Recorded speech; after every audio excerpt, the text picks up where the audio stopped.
national monument in 1909. Kind of interesting though, the National Park Service wasn't created until 1916. So our monument had a few years ahead of us. So it was run by a private tour company as well as the Forestry Service. So this private tour company, they actually started in that late 1800s, and their last tour was in 2000. Wow. So they've had such an amazing chunk of history throughout this cave.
Monument in 1909 by President Taft. We were later extended to a preserve in 2016 under Obama. So quite a bit of a time jump there. So we are going to start heading in. As we do, we're going to reach some lower points in the ceiling right off the bat. So please watch your head. Just be careful, take your time. You guys are also going to go past me just for a small sec. I do have to secure the gate behind me. We'll start heading in.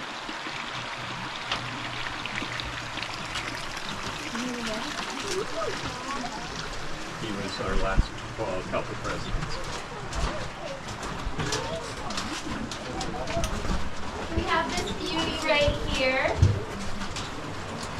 This is my shadow finger. This is a giant Pacific salamander. So she is super cute. So one of the first formations we're going to see is what we call cave popcorn. So this is found near entrances or exits where that airflow is stronger, so it allows that water to evaporate quicker, leaving these kind of bumpy notches. So even though it is called popcorn, it is not edible. It's a little hard. Another thing you guys might notice more so here is that lovely wild and scenic river. So this is actually the only wild and scenic river that flows underground in the National Park Service, so pretty special to us. There's some interesting things about this water. So even though this water flows throughout our entire cave, they actually haven't been able to locate the source. So it is still unknown even today. This water is very filtered through. There's only an excess of calcite and calcium. No living organisms, so we don't have anything like fish or crawdads that live in here. This river also has a little bit of a funny name. It is known as the River Styx. So if you are familiar with mythology, that is the river dividing the living world from the underworld. But there's no need to fret. I am not your ferryman. I will not be leading us on a tour of the underworld today. So this room is called Petrified Gardens. I feel like when our adventurers were first coming through here, I don't think they brought enough snacks. I think they got a little hungry because they started seeing things like carrot roots, some cave bacon, and we're gonna find even more food-themed items throughout the cave. But we don't actually call these carrot roots anymore. We do call them soda straws. They are hollow in the center, and they're actually gonna grow to be our stalactites deeper inside the cave. So if we look closely, there's these lovely little droplets forming at the ends. If these drips were to fall on you, it would be considered a cave kiss, and they are supposed to be good luck, so you might get quite a few. And so we originally started out as that limestone, but that limestone went under so much heat and pressure, it actually melted. So as it was building itself back up, it added new minerals, new particles to become stronger, and it did exactly that. So these darker lines up here are actually graphite, so the same thing in our pencils. With those tours starting in that late 1800s, there were no cars, there were no roads. It was about a 4-day hike up the mountain to get here. So obviously people needed a good reason to come. So that private tour company gave quite a few, not all of them the most truthful of reasonings. One of our main examples for that is this room to our right. This room is called Adam's tomb. Adam was referencing Adam and Eve from the Bible. They put in every newspaper they could that they had discovered Adam's long lost tomb right here at Oregon Caves. This was later proven false. This is just a large pile of rocks. No Adam, no tomb. Obviously their tactics did work. We are still open today, so I guess go false advertising. No bony bone. Also kind of fun, this cave has always had so much fun publicity. Much later, we had our Grants Pass cavemen. Those guys would do things like kidnap Shirley Temple or JFK and bring them here to Oregon Caves. Paid actors, of course, but interesting tactics. This entrance is a natural entrance. It was formed by a sinkhole. So being near that entrance, we get that cave popcorn back. This is also what we call a twilight zone, so that's why we had some of that increase of animal activity, why our bats are kind of hanging around here. So super cute. They're probably my favorite animal that comes in here. My least favorite animal would probably be our cave crickets. They get to be about 3 inches big. Ugh. They like to hang from the ceiling. They don't make any noise. They don't chirp or anything. Oh, good. To let you in on the personality of these cave crickets, they're cannibals. So their main diet consists of other cave crickets. Yeah, we also have cyanide millipedes. So, yeah, that's my reaction. I had a cyanide millipede fall on me during one of my tours. I totally screamed. I was not okay. Our cyanide millipedes actually have cyanide gas that they release when they feel in danger. So it's actually not enough to harm us at our stature, but it does smell like cherries, which is kind of fun. I guess there's worse things I could have been sprayed on. So our adventurer, William Fiddler, got to this point, and he got really excited when he saw that glimpse of daylight. Just because what just roughly took us about 45 minutes took him about 5 hours to do. So he's been in here for quite a bit longer than we have and will be. But he does take a nice little break, but he does continue further because he does want to find the end of the cave. And he thought he found the end of the cave because there was actually a giant rock wall right behind us. So he didn't know the cave continued further, so he kind of turned around, went out that 110 exit, and then our private tour started. So again, that was about a 4-day hike up the mountain. Entrance fee was $1, which is equivalent to $30 today.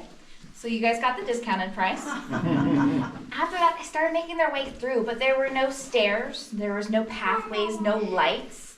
They were carrying carbine lanterns. If we think about dress code in the 1800s, ladies would have been in dresses all the way down to their ankles. They would have had corsets, as well as bussets. So not the easiest climbing attire. Everyone was wearing slippery leather shoes. So when they got to this point and they made it to the end of the cave, some people felt like they deserved a souvenir. Oh, and they took them. Yes. So this is flowstone. So flowstone takes about an average of 1,000 years to grow an inch. So cave time is, again, super slow. So some of us may have not taken anything, but a few of us may have left some things. So I did promise you guys graphite, and we are coming across it. If we look at some of these dates, though, we have 1897, 1885, there's an 1881, another 81 up here.